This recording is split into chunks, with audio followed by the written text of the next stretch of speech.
Hi, my name is Jeff H. Sipe, and I have over 10 years of recruiting experience, including 5 years at Google. In this video, we are going to cover the GCA interview at Google. GCA stands for General Cognitive Ability, and ultimately what that means is your ability to problem solve. So I want to dive right in. Stick with me till the end. I'm going to do a screen share where we actually cover a GCA question. If you like my content, please like. If you have any comments, please comment below. And if you like my overall content, please subscribe. So item 1 is the why. And I just want to take a couple of moments to understand the why because it will absolutely make it less stressful for you.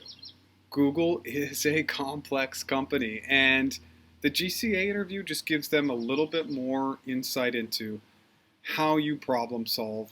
And then secondarily, the item that is a little bit less mentioned is Google is hiring you for that role, but when we get to this hiring committee stage, they're also seeing how you problem solve for the future. And that means you could work in any role across the company. And that's why these GCA interviews are so critical to your success. Item 2, the what. I always want you to go to the source. And the source starts with Google's website and then on YouTube, Life at Google. We're going to do lots of pausing in this video, and this is one of the moments that I want you to pause. Google puts it all out there for you. Okay, yeah, maybe it's not to the level of a company like Amazon, but they want you to succeed. And so how does Google define GCA interviews? Google defines GCA interviews as we ask open-ended questions to learn how you approach and solve problems. And there's no one right answer. Your ability to explain your thought process and how you use data to inform decisions is what's most important. So let's break it down. Learn, approach, solve problems, no right answer, ability, explain, data, inform decisions, and what's most important. Why go through this ridiculous exercise of highlighting these concepts? Because that's how I want you to break these questions apart. You have to break them apart to show your thought process, to show your reasoning capabilities, and also breaking it apart in this manner, it helps your brain. And the last item I want to mention on the what is a GCA question can absolutely be a behavioral question.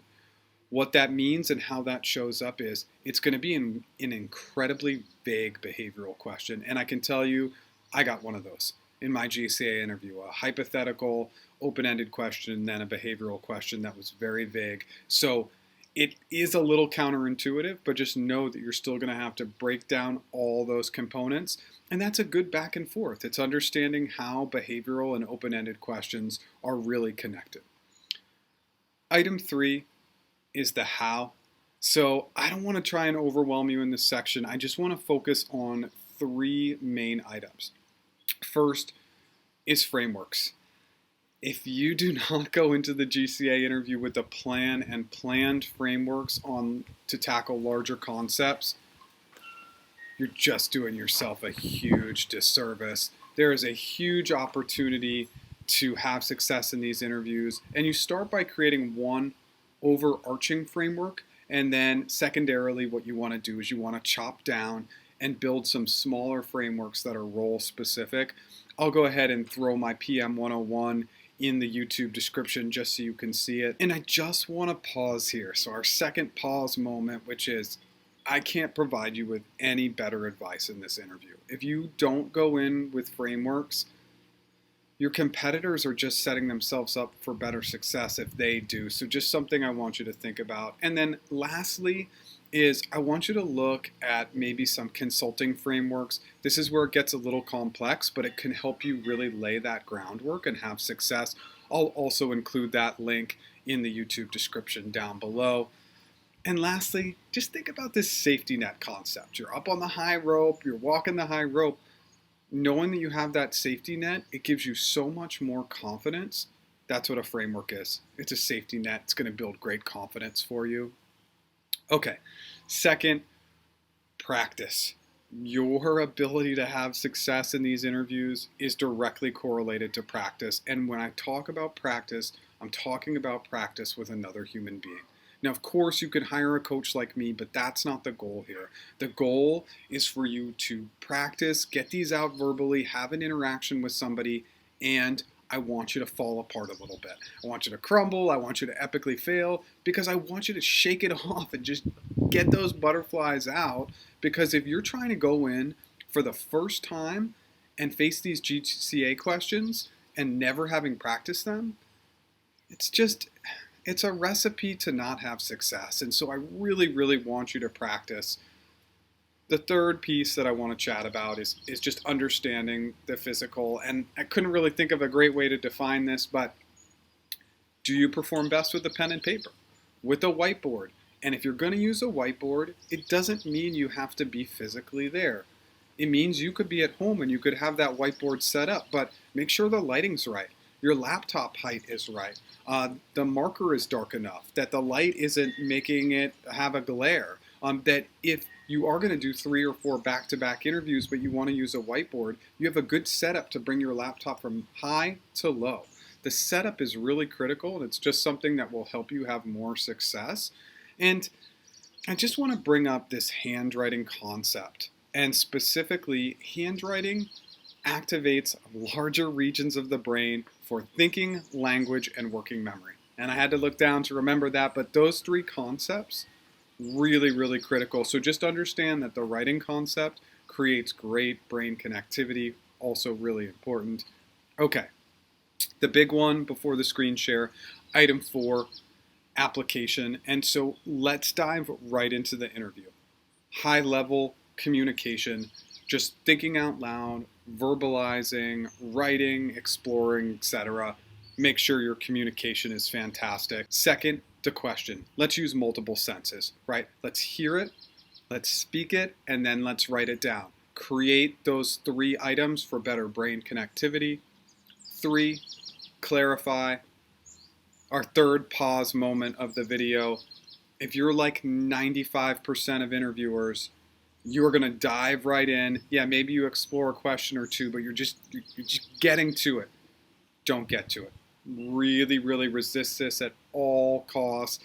And the thought process is where you have your greatest success. So start by questioning the question, and then it's okay to have a plan of some specific questions you might ask, but you're going to start with the words. And the pro tip here is that 99% of the time, hey, the words are going to have some duality. There's going to be dual meanings in these words, and so you just have to explore the words, and then maybe you have just a few basic questions. Like I have 3 I love. Hey, is this new versus existing, business versus tech, internal versus external? 4, adapting. This is where your plan is key, and I really don't want you to waver depending on who your interviewer is. So if your interviewer gives you all sorts of answers or no answers, you're still really going to be questioning it. And then secondarily, when I say ask questions, you're going to ask 1 or 2 with a pause. And then if you're not getting anything or you get a little something, you're still going to have to flip it to thought process. So I would be thinking about, I would be exploring, I would want to know, etc. You're just going to spin how your brain is working. It is questioning, it's just a more rhetorical questioning thought process. Item 5, take your time. If you've seen any of my videos, you know I want you to slow down a little bit. And this comes at all stages of the question. But once you've explored, at least initially explored, this might be your pause time. You might take 30 seconds. You might take a minute to take that information you've collected and start thinking about your framework and how you might put them together. But it's okay to slow down. Your interviewer will understand. They're typically, these GCA questions are big questions. And so item 6, let's talk about the framework. I want you to really introduce that framework, the one that you choose and think is best for this question, at a really high level. And so you might introduce all 6 of your items from your framework, all 8, but you are going to introduce those concepts and likely either pick a few and dive right in or say, hey, Sue, would you like me to focus on any of those in particular? it's totally great to check in with Sue. Sue might be really interested in X, and then you've really narrowed your path and upped your success rate.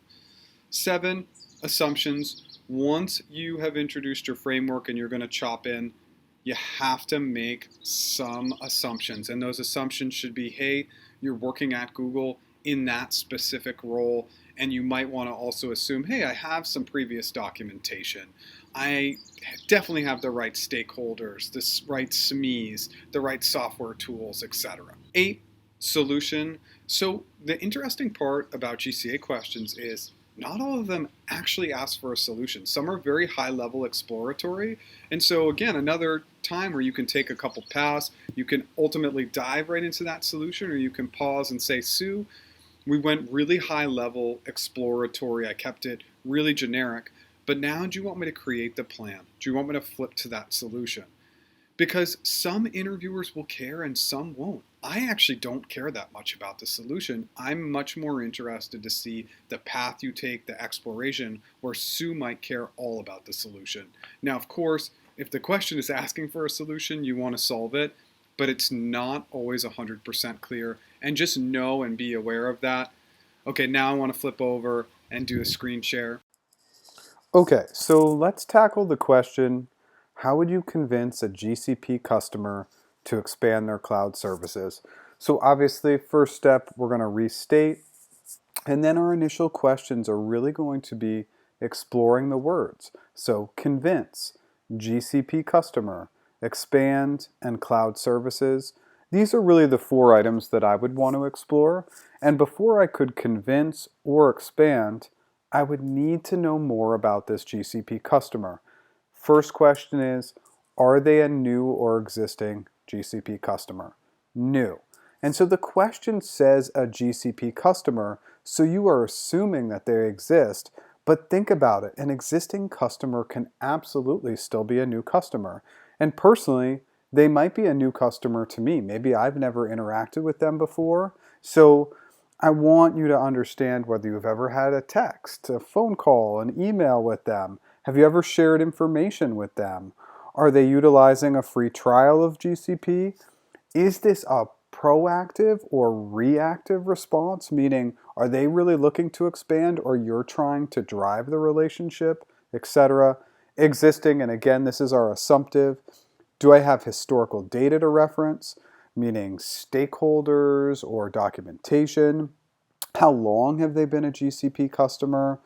When was the last time they added on a service, if at all? And when was the last time I spoke with them? And then for new or existing, I really want to know their desired outcomes and goals. Definitely short term, definitely long term. I also want to know if they're small, medium, or large. That's going to tell me a lot about them. I definitely want to know their industry. I want to know, are they growing, stable, or a declining business? And what is the primary reason for utilizing our services? This new or existing area, this is going to help me a lot with the convincing component of the question.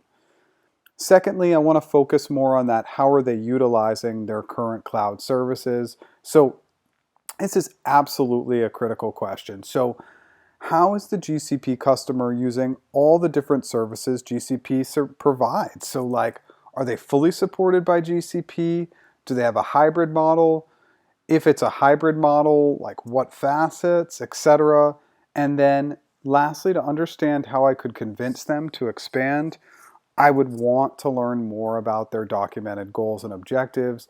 I would want to speak with any previous stakeholders to see how we're working with them now, how we've worked with them in the past, and understand how I can utilize the data from other companies of similar size, industry, etc.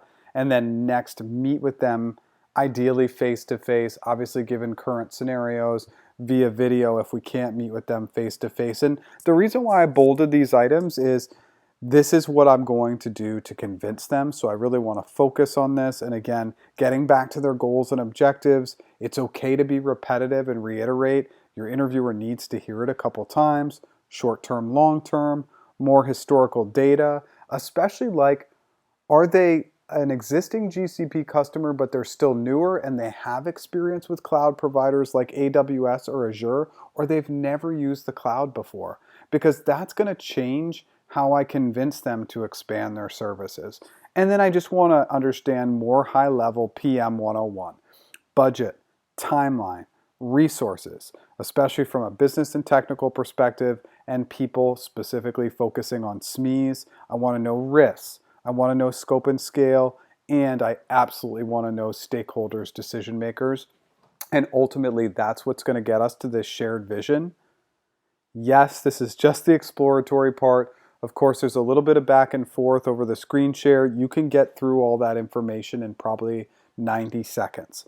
And now I want to introduce a higher level, more specific GCP framework. And for the purpose of solving, I want to make some assumptions.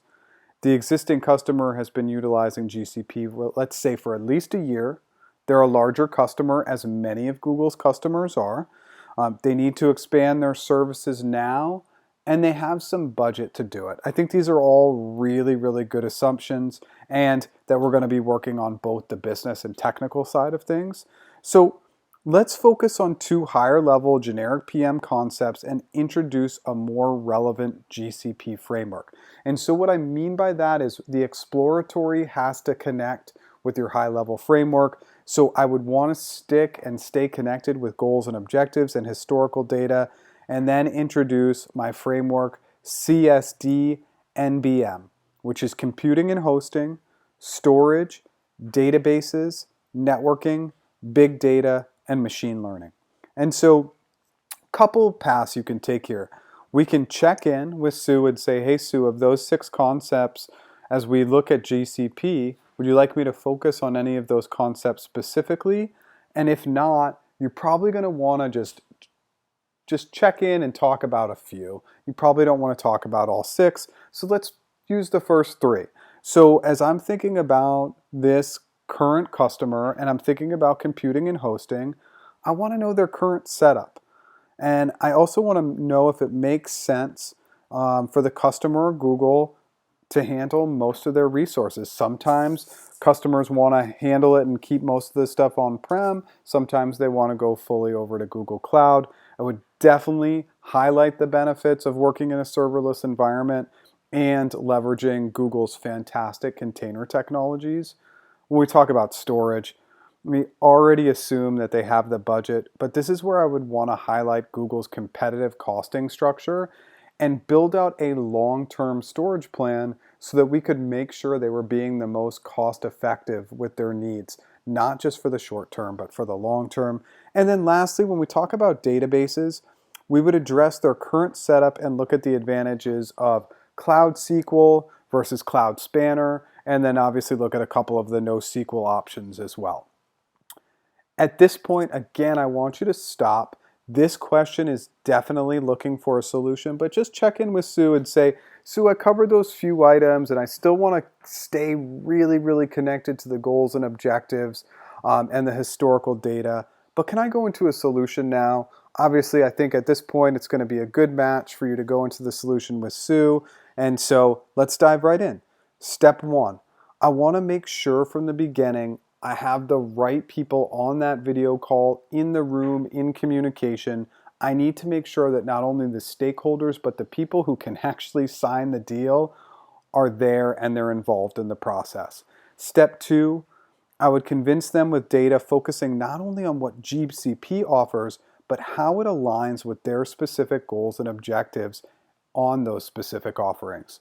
Step 3, based off their interests, short and long term, I'm going to provide them with information on how we've helped their competitors achieve similar results. Focus on the data with as much specificity as I can without providing any confidential information. I'm sure I can provide a lot of high-level detail. And then any relevant testimonials. Testimonials of like-sized companies and like industries is going to be really impactful.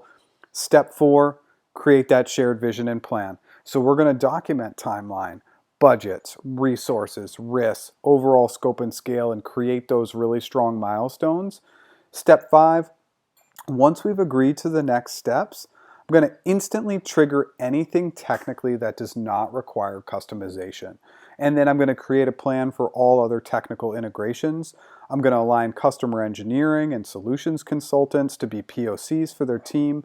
And for that first quarter, I'm going to set weekly meetings, probably by bi-weekly meetings after that first quarter. Just whatever they want, whatever we agree to, that's kind of the initial plan I would set. And I know, Sue, I've kept this really high level, but my few follow-up questions would be, can I spend more time talking about those 3 GCP items I chatted about, computing and hosting, storage, or databases?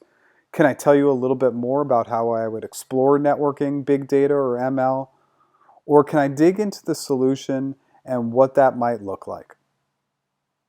Okay, so I know that that was a lot, and it's a little difficult to do a GCA question and answer without any interaction. So I had to keep it high level at all facets and in all facets of that answer. But I would definitely dive in a little bit more, make it more interactive. But ultimately, if you problem solve, show thought process, and show data, you're going to have great success in these GCA interviews. And please go in with that plan.